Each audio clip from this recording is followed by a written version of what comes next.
Tarihten günümüze insan aklının katkısı ile tüm insanlığın faydalandığı, yeryüzündeki eserlerin birçok medeniyetin hazinesinde yer alan parçalarından biri olan çömleğin, Kürdistan'ın kadim şehirlerinden Van'daki hikayesi.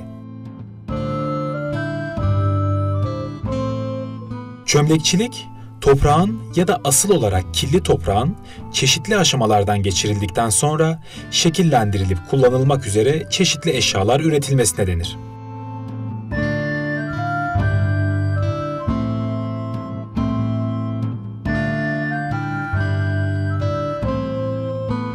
İnsanlığın çömleği nasıl keşfettiği tam olarak bilinmemekle birlikte, kabul gören varsayım, toprağın ateşte pişip sertlik kazandığını tesadüfen bulduğu yönündedir. Çömlekçiliğin gelişmesi, göçebe kavimlerin yerleşikliğe geçmesiyle olmuştur. İlk yapılan çömlekler, Neolitik döneme, yani M.Ö. yaklaşık 7000'li yıllara dayanmaktadır. Her ne kadar tesadüfen bulunmuş olsa dahi, ilk çağlardan itibaren insanlığın birçok ihtiyacını karşılamak için kullandığı çömlekler, zamanla önemli bir sanat ögesi olarak da değer kazanmıştır.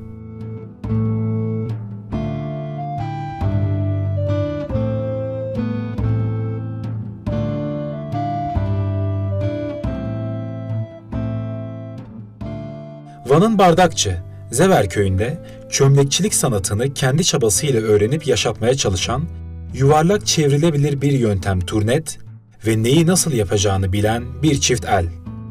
Osman Usta'nın çömleklerle bezenmiş atölyesindeyiz.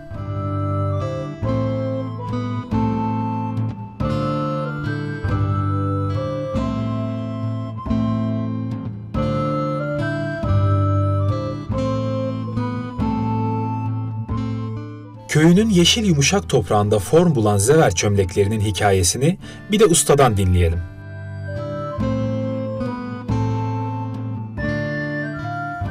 Ben Van'ın Bardakçı köyünde 1977 tarihinde doğdum. Buralıyım, Bardakçı köyünde yaşıyorum. Burada doğdum, büyüdüm. Çömlekçiliğe babam vefat ettikten sonra başladım. Yani bizim eskiden köyümüzde hep bu işler yapılmış. Bu işler 12-13 atölye varmış. Baktım bu plastik o zaman da bunu, yani 1976'larda da terk edilmiş. Bu plastik çıkmasıyla bunlar terk edilmiş. Artık para kazanamamışlar ustalar. Ben de baktım sanatımız tamamen kaybolacak. Rahmetli babam da yani vefatından önce bana bazı şeyler öğretmişti. Ben de öyle ona dayanarak dedim ki sanat kaybolmasın. Kendi imkanlarımla atölye kurdum. 12-13 yıldır çalışıyorum. Babam yapıyor diye ama biz görmedik yani. Çocuğu ben hatırlamıyorum fazla. Sanat terk edildikten sonra babamla biz şey yaptık. Çalışma yaptık. Yani ben o atölye dönemlerini hatırlamıyorum. Köyündeki olan atölyeleri hatırlamıyorum. Sadece 92 yıllarında bir usta 1-2 yıl çalıştı. Ben onu hatırlıyorum, çocuktu. Bazen arada bir boş zamanında yanına gidiyordum. Urar Tolar çalışmış burada. O zaman Osmanlı döneminden ta bugüne kadar. Son 1976'da terk edilmiş işte. Ondan sonra da ben tekrar canlandırdım.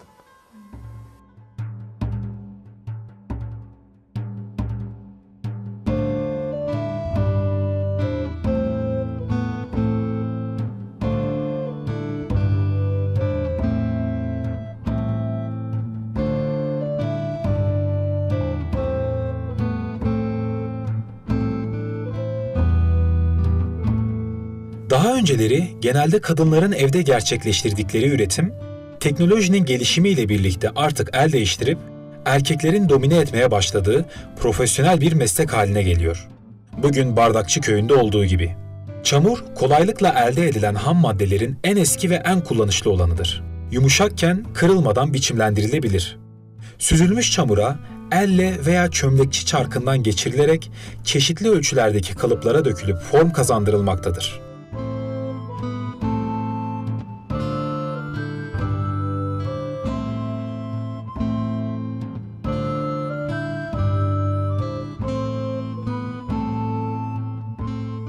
Fırında pişirilerek sırlanan veya sırsız bırakılan toprak, tencere, Tava, vazo, küp, testi, tuluk, fincan gibi mesken gereçleri şeklini alır.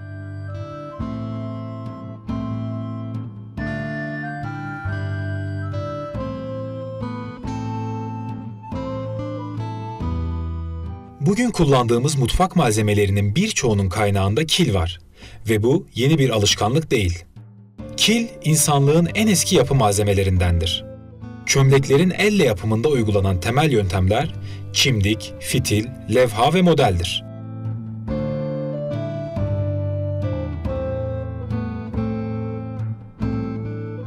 Bilindiği üzere teknolojinin gelişimi birçok el sanatında olduğu gibi çömleğin yapımında uygulanan yöntemlerde de kendini hissettirir.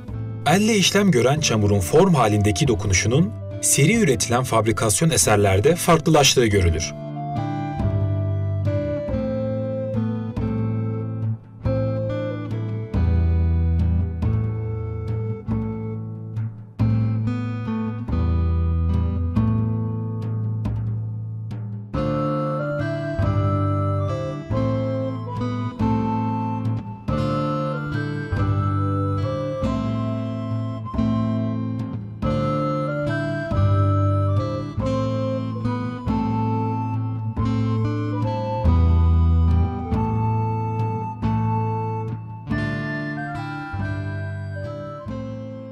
Fazla kullandığımız bir alet yok. Tahta dediğimiz bir metal parçası. İp kesmek için. Bir de bir tarak var. 5-6 dişli. Böyle iz atarız. Tarak izi.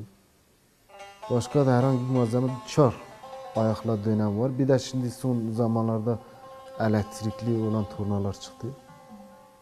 Şimdi ilk önce biz toprağı çıkarız. Meradan veya tarladan, ocaktan diyelim. Toprağı çıkarırız. Toprağı getirip kuruturuz ilk önce onu. Sereriz, kurur. Kuruduktan sonra döveriz tokmaklarla ufalması için. Dövdükten sonra toprağı eleriz. İri kısmını suya atarız. Ufak olan kısmını da ayırırız. Bu suya attığımız iri olan kısmını sürekli böyle karıştırırız. Onu yoğurt kıvamına getiririz. Yoğurt kıvamına geldikten sonra elediğimiz ufak toprakla bu ikisini karışım yaparız kıvam için. Karışım yaptıktan sonra ayakla çiğneriz. Bu işlem 3 sefer tekrarlanır. 3 sefer çiğneriz, keseriz, ayırırız, tekrar üst üste vururuz, çiğneriz. O bir gün bekletiriz. Yapılan çamuru bir gün bekletiriz. Bir günden sonra ondan sonra tabii ustanın elinin karşısında çalışan çırak tekrar salın üzerinde yoğurur, çamuru yoğurur. Ondan sonra usta da yapmaya başlar. Fırınlama 6 saat sürüyor en az. 5-6. Tabii fırının büyüklüğüne göre. Eğer fırın çok büyükse 3 günden aşağı çıkmaz. Küçük fırınsa 1 günde, 2 günde savurduktan sonra çıkarıyoruz. Pişen kabları çıkarıyoruz. Benim fırınım mesela eski fırınlara göre çok küçük. 400 tane testi alıyor ama eskiden 2000-2500 küp alan fırınlar varmış. Şimdi bunlar bazı kile göre mesela çömlek güveçlik yaptığımız kiler 600-700 derecede pişiyor. Fakat bizim bu yeşil kil dediğimiz illa da 950 olması şart. 950 en az 950 derecede pişmesi lazım. Mesela bu yeşil dediğimiz kilde demir oranı çok az. Pudra şeklindedir. Çok demir oranı azdır. Kırmızı dediğimiz çömlek güveç için kullandığımız o kil, onda demir oranı biraz fazla olduğu için o biraz daha erken pişiyor. Ama bizim bu yeşil dediğimiz kil illa da 900 derece olması şart yani. 1000 de olur, 1050 olursa erimeye başlıyor zaten. Maalesef tamiratı olmuyor artık.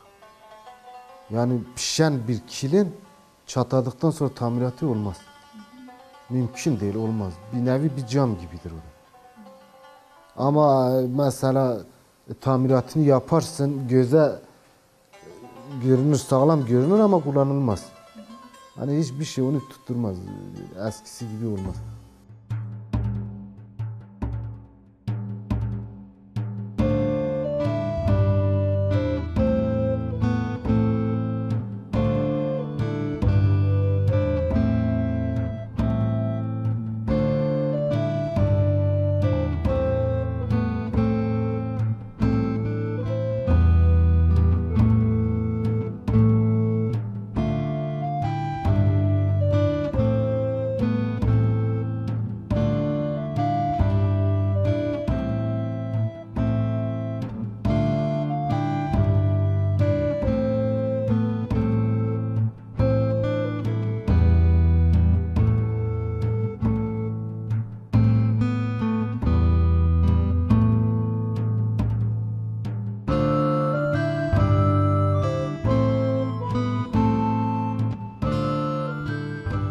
Mesela toprak kendi köyümüzden çıkıyor. Van'ın çok köylerinde var mesela pişirmeye elverişli olan bu toprak. Van'ın çok köylerinde var. Van müsaittir bu seramik işine. Değişik kiler de var, değişik renkte yani seramik olacak kiler Van'ın hemen hemen her köyünde var diyebilirim yani. Urartular da kullanmış aynı killeri, aynı şeyleri. Ta günümüze kadar. Urartu 3500 yıl önce de kullanmışlar. Şimdi toprağın zaten bellidir yani yapışkanlığı, pişme özelliği, piştikten sonra tekrar avulmayacağı. Zaten bir kil pişiyorsa piştikten sonra su bırakıyorsunuz, içine su bıraktığın zaman o avulmuyorsa, çatlamıyorsa tamam kullanılır demektir. Yani o kil idealdir. Yeşili evet daha pürüzsüz bir kildir yani pudra özelliği daha fazladır. Şu hem yapışkan özelliği de daha fazla. Daha ince şeyler yapılıyor. Kırmızı biraz ağır oluyor ama bunların çok hafif. Yeşil toprakla çok ince hafif şeyler yapabiliyorsun.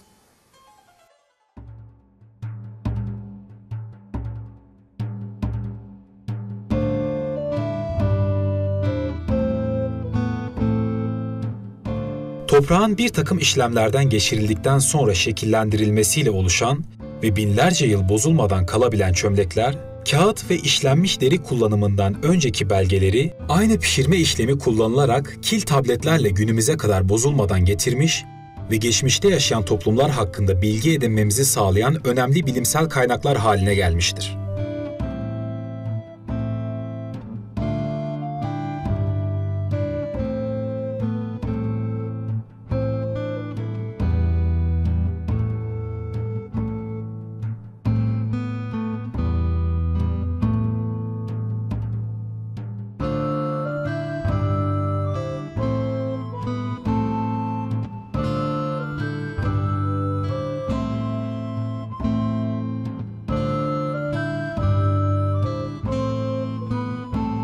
Çömlek mesela yemek için çömlek alınıyor.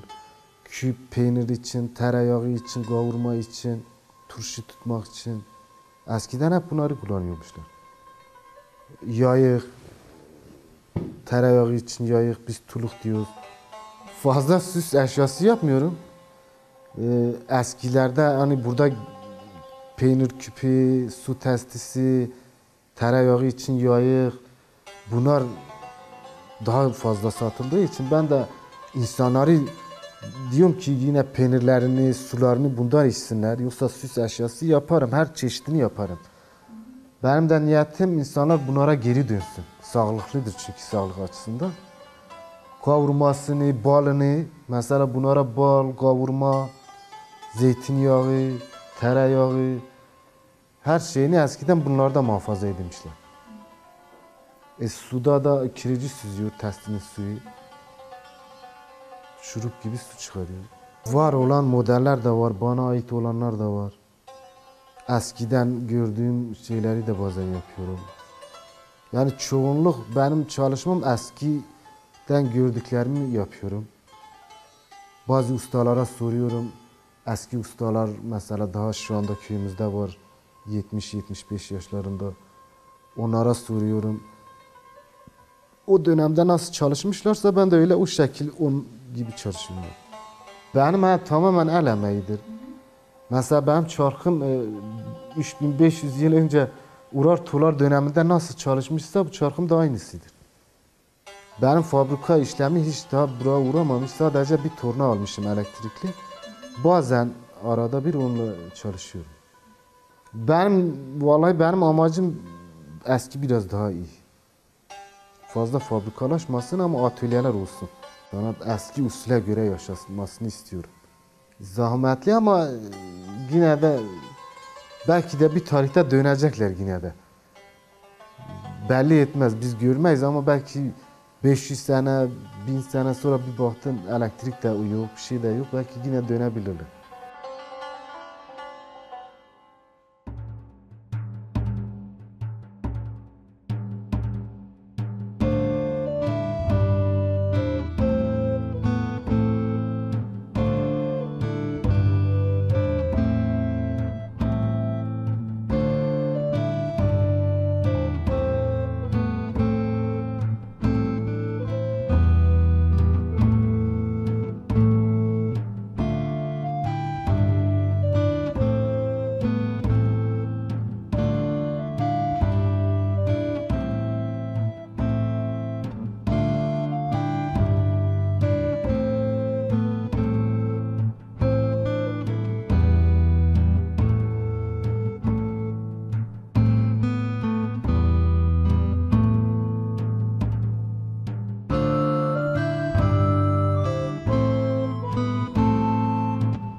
Var çok. Ben zaten gayen sanatımız kaybolmasın.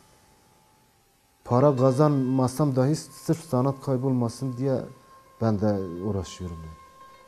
Ben de istiyorum köyümüzde yine atölyeler açılsın. Gençler usta olsun. Bir benle olmasın yani. En azından birkaç usta yetişsin köyümüzde. Bir oğlum var, onu yetiştirmeye çalışıyorum. İnşallah yetişecek. Çocuklarım havaslıdır yani benim 6 çocuğum var. 6'sı da istiyorlar, severek yapmayı istiyorlar yani. İnşallah onları usta edeceğim. Ben 5-6 ay çalıştım. Tabi zamanı hesaplayamadık o zaman.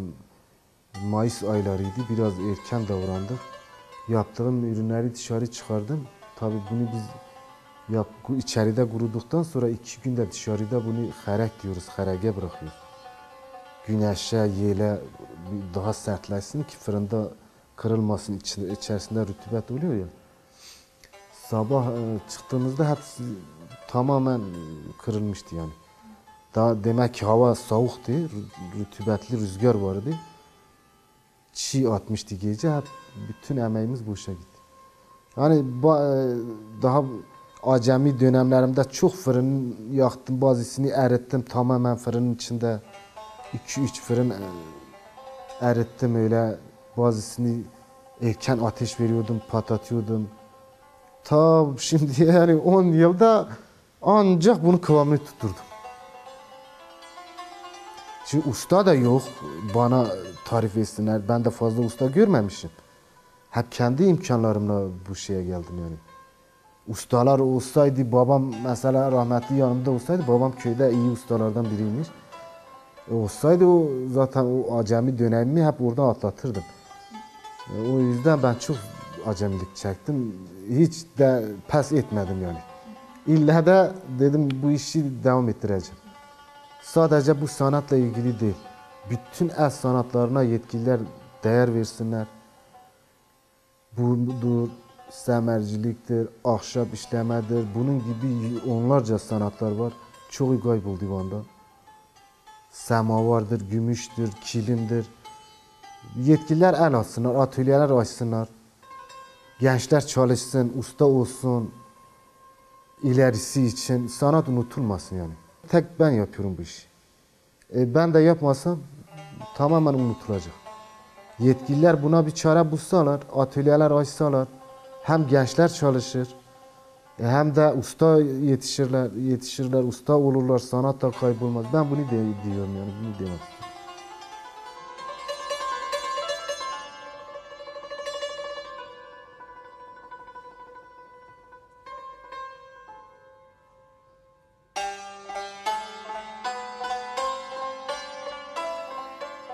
Kürdistan coğrafyasının her bir şehrinde hünerli ellerin medeniyetler tarihine eserleriyle iz bırakan, evrensel kültürün mihenk taşlarından Urartuların mirasçı ustalarının kendi ezgileriyle toprağa dile getirmesi.